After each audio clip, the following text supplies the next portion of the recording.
बातमी नाशिकमधून। नाशिक भाजपाला स्वबळाचे डोहाळे लागलेत। भाजपाकडून स्वबळाची चाचपणी सुरू असल्याचं कळतंय। तर मुख्यमंत्री देवेंद्र फडणवीस यांनी मैत्रीपूर्ण लढतीचे संकेत दिल्यानंतर आता भाजपाकडून स्वबळाची चाचपणी होते आहे।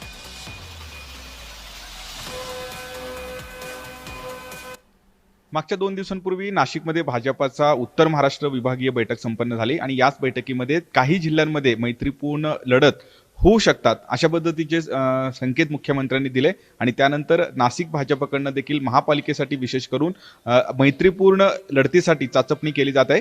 आणि या सगळ्या विषयावर बोलण्यासाठी माझ्यासोबत नाशिक शहराध्यक्ष आहेत नाशिक भाजपाचे। आत्ताच मुख्यमंत्री आले होते, मीटिंग झाली। याच मीटिंगमध्ये त्यांनी मैत्रीपूर्ण लढतीचे संकेत दिलेले आहे। आपणही चाचपणी करताय की मैत्रीपूर्ण लढत झालं तर काय होऊ शकतं, काय नेमकं सगळं प्लॅनिंग आहे? आदरणीय मुख्यमंत्री आणि प्रदेशाध्यक्ष उत्तर महाराष्ट्राची बैठक नाशिकला घेतली।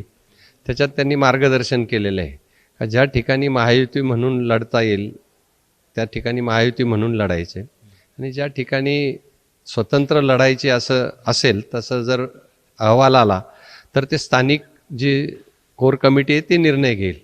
आम्ही नाशिक महानगरपालिका मागच्या वेळेस स्वतंत्र लढलो होतो आणि आम्ही असा अहवाल दिला की 66 जागांवर भारतीय जनता पार्टीचे नगरसेवक निवडून आले होते। 42 जागांवर भारतीय जनता पार्टीचे नगरसेवक दुसऱ्या क्रमांकावर होते।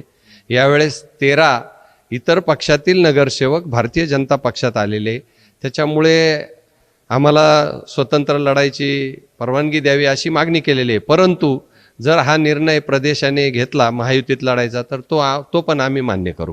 एक अहवाल जो आहे तो तयार करण्यात आलेला आहे आणि स्वतंत्र लढलो तर मोठं जे यश मिळेल भाजपाला अशा पद्धतीचा हा अहवाल आहे आणि ते वरिष्ठांकडनं पाठवलेला आहे। त्यामुळे या सगळ्या अहवालावरती आता वरिष्ठांमार्फत काय निर्णय घेतला जातो हे बघणं महत्त्वाचं असणार आहे। दीपक सह मी किरण गोटूर, जय महाराष्ट्र न्यूज, नाशिक।